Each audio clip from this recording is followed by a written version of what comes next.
اللہ کا مزہ اللہ والوں سے پوچھو جو اپنے قلب کو برائیوں سے غیر اللہ سے پاک کر لیتے ہیں۔ میں یہی کہتا ہوں کہ اگر آپ کسی میزبان کے ہاں دعوت ہو اور بریانی اور شامی کباب مگر ایک مردہ بھی وہاں لیٹا ہو کفنایا ہوا تو آپ کو کھانے میں مزہ آئے گا؟ آپ کہیں بھئی کھانے کے کمرے میں آپ نے کیا کر رکھا ہے؟ تو جو مرنے والوں سے محبت کرتے ہیں اللہ کو ناراض کر کے، ایسے لوگوں کے قلب کو کیسے اللہ کا مزہ آئے گا؟ جب دل پاک ہو جاتا ہے غیر اللہ سے پھر ایک اللہ میں اتنا مزہ آئے گا جیسے کہ زمین سے آسمان تک شربت رو افزا موجیں مار رہا ہے سمندر۔ جب تک ایک اللہ کا نام لینے والا ایک مرتبہ اللہ کہنے والا ہوگا قیامت نہیں آئے گی۔ تو ایک اللہ کے ذکر کی قیمت کیا ہے؟ زمین و آسمان سورج چاند قائم ہے۔ لیکن ہم لوگوں کو وہ مزہ کیوں نہیں آتا جو مولانا جلال الدین رومی صاحب قونیہ استنبول میں ایک شہر ہے قونیہ، وہیں ان کی مزار ہے، بہت بڑے بادشاہ خوارزم کے نواسے ہیں اور میرے استاد ہیں، 800 برس پہلے کے بزرگ ہیں۔ اب آپ کہیں گے میرے کیسے استاد ہو گئے جو 800 برس پہلے کے ہیں؟ ان کی مثنوی سے بچپن سے مجھے عشق ہے۔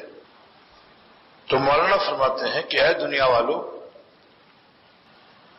اے کائنات اور زمین پر رہنے والوں اور آسمان کے نیچے بسنے والوں، اے دل کی شکر خوشتر یا آگ کی شکر سازت، یہ چینی زیادہ میٹھی ہے یا شکر میٹھی ہے زیادہ؟ آپ رحیم یار خان میں کیا بولتے ہو، شکر یا چینی ہے؟ چینی، ٹھیک ہے، دیہاتی زبان یہی ہے۔ تو یہ چینی زیادہ میٹھی ہے یا چینی کو جو مٹھاس دیتا ہے اور چینی کا پیدا کرنے والا زیادہ میٹھا ہے؟ بتاؤ چینی کاہے سے بنتی ہے؟ گنے کے رس سے، اور گنے میں رس کون پیدا کرتا ہے؟ اللہ۔ اگر اللہ کسی زمانے میں کسی برس اور سال گنوں میں رس نہ پیدا کرے تو سارے گنے مچھردانی کے ڈنڈے کے بھاؤ بک جائیں گے اور دنیا شکر سے خالی ہو جائے گی، ایک مٹھائی کی دکان بھی نہیں ہوگی۔ تو پھر سوچئے کہ جو سارے عالم کو شکر دیتا ہے وہ کتنا میٹھا ہوگا۔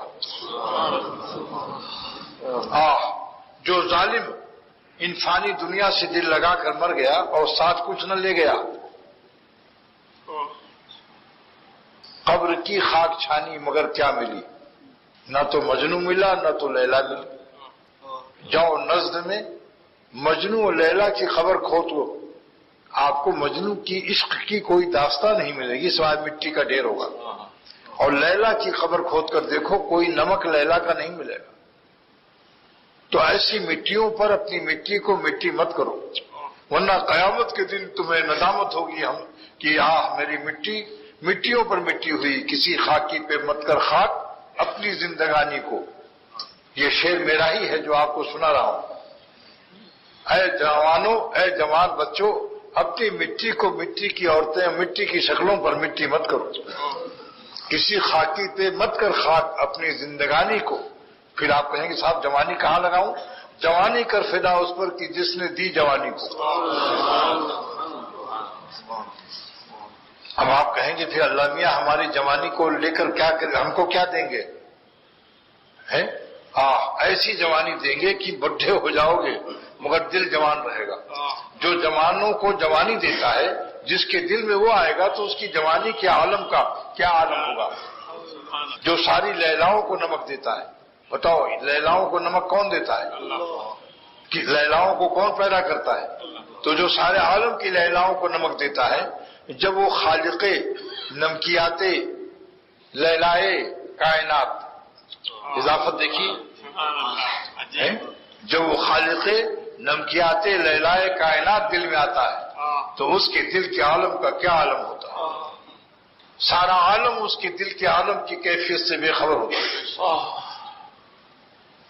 اے دل یہ شکر خوشتر یا کی شکر سعادت، اے دل یہ شکر زیادہ چینی میٹھی ہے یا چینی کا پیدا کرنے والا زیادہ میٹھا ہے؟